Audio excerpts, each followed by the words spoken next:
On a tous déjà ressenti ça, non? Cette pression constante de devoir paraître heureux, productif, avoir du succès. C'est une espèce de fatigue très moderne qu'on va essayer de décortiquer ensemble. D'où elle vient, cette obligation de performance qui a l'air de nous vider de toute notre énergie. Eh bien, pour le philosophe Raphaël Liogier, le constat est, disons-le, sans appel. Et cette phrase, elle est forte, ce n'est pas juste une image, ça décrit vraiment un épuisement collectif dont on va essayer de trouver la racine. Le vrai problème, en fait, c'est ça, cette obsession pour l'apparence de la réussite.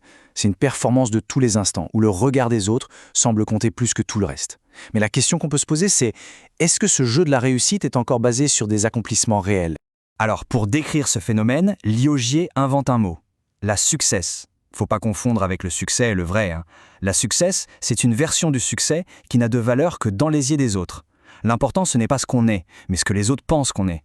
La différence, elle est énorme. D'un côté, on a le succès traditionnel. C'est un accomplissement qui a une valeur en soi, qui peut même rester totalement privé. Mais de l'autre, on a la success. Et là, c'est de la pure exhibition. Elle a absolument besoin d'être publique, d'être vue. Sinon, elle n'existe tout simplement pas. Bon, d'accord. Tout n'est qu'un jeu de performance. Mais alors, pourquoi c'est si crevant? D'où vient cette fatigue existentielle qui semble toucher tout le monde? La réponse de Liogier, c'est que cette course folle à la performance, ce n'est en fait qu'une tentative désespérée de combler un vide. Un vide intérieur, un vide collectif que notre société moderne a elle-même créé, mais qu'elle ne sait absolument plus comment remplir. Et ce vide, en fait, il a remplacé quelque chose d'hyper important qu'on aurait perdu en route, la transcendance. C'est ce besoin qu'on a tous au fond de nous de sentir qu'on fait partie d'un truc plus grand, d'avoir un but qui nous dépasse. Et c'est peut-être ce manque-là qui nous ronge de l'intérieur. Mais alors, comment on en est arrivé là?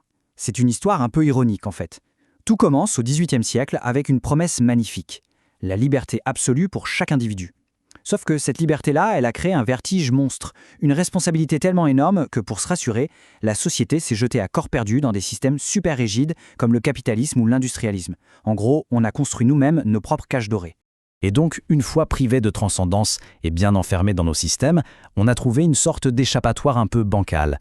On s'est mis à remplacer la qualité par la quantité. C'est un mécanisme de compensation qui a des effets assez dingues. L'idée est assez simple au fond. C'est l'avoir qui a pris la place de l'être. On va confondre un grand artiste avec un artiste qui fait des millions de vues.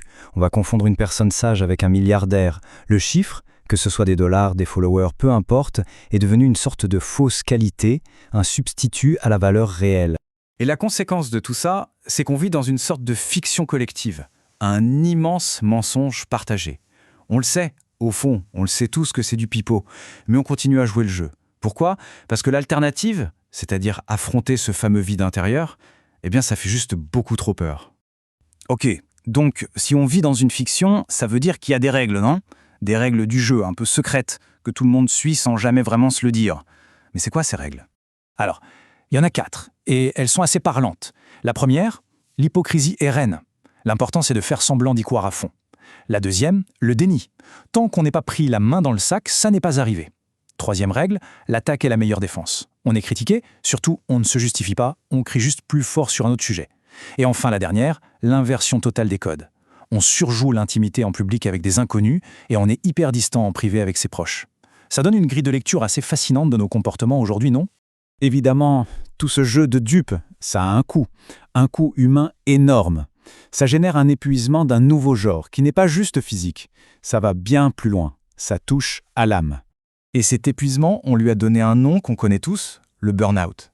Mais ce qui est intéressant avec Liogier, c'est qu'il ne le voit pas juste comme du surmenage. Pour lui, c'est carrément une maladie métaphysique. C'est la maladie de celles et ceux qui se demandent un jour « Mais bon sang, qu'est-ce que je fais là ?» Et ça touche directement le monde du travail, bien sûr. Le boulot devient une sorte de théâtre, une scène, où la performance d'avoir l'air occupé remplace souvent le fait de produire quelque chose qui a du sens. Ça fait tout de suite penser aux fameux « bullshit jobs » décrits par l'anthropologue David Graeber. Et le plus fou dans tout ça, c'est que le système est une véritable éponge. Il est capable de tout récupérer. Le yoga, la méditation, le développement personnel.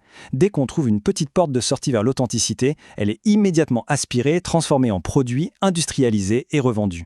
Bon, face à cette énorme machine bien huilée, on pourrait se dire que c'est foutu, que le match est plié d'avance. Mais est-ce que toute résistance est vraiment inutile? Apparemment non. La solution que propose Yoje, en fait, c'est une sorte de résistance de l'intérieur, presque invisible. L'idée, ce serait de créer du sens, du vrai, mais sous les radars de la success. Comment? Dans des petites communautés, des projets locaux, des relations authentiques, des passions secrètes. Bref, dans tout ce qui est fait pour être vécu et pas pour être montré. Ce qui nous amène à cette dernière question, qui est peut-être la plus importante de toutes au final. Et si le vrai succès, le succès authentique, c'était précisément ce que personne ne voit?